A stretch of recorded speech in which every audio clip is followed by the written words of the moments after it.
তাদের দেখতে হলো, তারা কিন্তু কান্নায় ভেঙে পড়েছে, কথা বলার অবস্থাতেও তারা নেই। বুঝতে পারছো, এখানে যারা রয়েছেন, যারা চাকরি খোয়ালেন, তাদের মধ্যে কিন্তু অনেকেই বলছে রাজ্য সরকারকে এই দায় নিতে হবে, এবং তারা কিন্তু বলছেন যে তারা সঙ্গে থাকো। এই মুহূর্তে আমরা সরাসরি যোগাযোগ করে নিচ্ছি, ফিরদৌস শামীম আমাদের সঙ্গে রয়েছেন।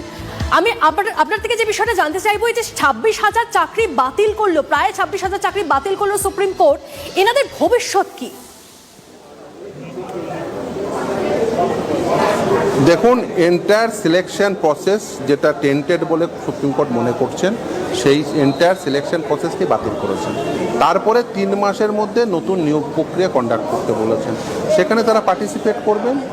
দ্বিতীয় হচ্ছে যে যোগ্য অযোগ্য এটা পৃথকীকরণ করা সম্ভবত যদি প্রকৃত তথ্য দিত। আমি প্রথম থেকেই বলে আসছি যে বারবার বলে আসছি এই পৃথকীকরণ সম্ভব হবে না বা হচ্ছে না এই কারণেই যে 3টে আর্টিকেল 12 অথরিটি তারা সহযোগিতা করছে না বিচার ব্যবস্থার সঙ্গে। তারা 3 রকম তথ্য দিচ্ছে, কেউ বলছে 5,485, কেউ বলছে 5,189, কেউ বলছে 4,327 জন ইললিগাল অ্যাপয়েন্টি রয়েছে।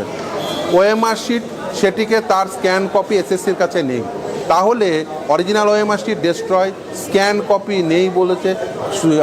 সিবিআই যে কপি উদ্ধার করেছে সেই কপি নিয়ে যারা ওই ওএমআর শিট ম্যানিপুলেট করেছে তাদের বিভিন্ন প্রশ্ন রয়েছিল, কিন্তু আমাদের পক্ষ থেকে বক্তব্য খুব পরিষ্কার ছিল যে দেখুন যে এই প্রসেসটা টেন্টেড প্রসেস, এবং সুপ্রিম কোর্ট আজকে সে কথাই বলেছে, হ্যাঁ টেন্টেড প্রসেস। এবং আমরা তো দেখেছি যে কিভাবে মন্ত্রীর বান্ধবীর বাড়ি থেকে টাকা উদ্ধার হয়েছে, এখনও সেই মন্ত্রী জেলে। এই যে ইললিগাল 5 সদস্যের কমিটি তৈরি করা হয়েছে, সেই 5 সদস্যের কমিটি মাথায় ছিলেন ডক্টর এসপি সিনহা, তারা অ্যাপয়েন্টমেন্ট দিয়েছে, যে যখন টাকা দিয়েছে তাকে তখন অ্যাপয়েন্টমেন্ট দিয়েছে, এগুলো তো প্রতিষ্ঠিত। ফলে খুব স্বাভাবিকভাবে একটা টেন্টেড প্রসেস, এই টেন্টেড প্রসেস কীভাবে থাকতে পারে, সুপ্রিম কোর্ট সেই নির্দেশই দিয়েছে যে টেন্টেড প্রসেস সেটা ক্যান্সেল।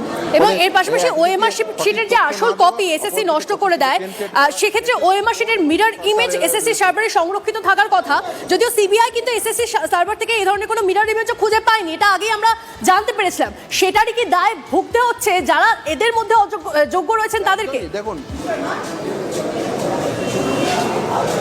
একদমই দেখুন, আমি মনে করি এই প্রসেসে নিশ্চিতভাবেই যে সকলে টাকা দিয়েছেন তা নয়, কিছু নিশ্চিতভাবেই রয়েছেন যারা টাকা দেননি, যারা সত্যি সত্যি প্রকৃত যোগ্য এবং বৈধ। কিন্তু সেটা আইডেন্টিফাই করবেন কি করে? আইডেন্টিফাই করা উচিত ছিল তো এসএসসি বোর্ড এবং সরকারের, সেই আইডেন্টিফিকেশন সঠিকভাবে হয়নি বলেই তো আজকে এই গোটা নিয়োগ প্রক্রিয়া বাতিল হয়েছে। কারণ এটা প্রতিষ্ঠিত আইন, টেন্টেড নন টেন্টেড যদি নন সেপারেবল হয় পুরো সিলেকশন প্রসেস ক্যান্সেল হবে, আজকে সেটাই হয়েছে।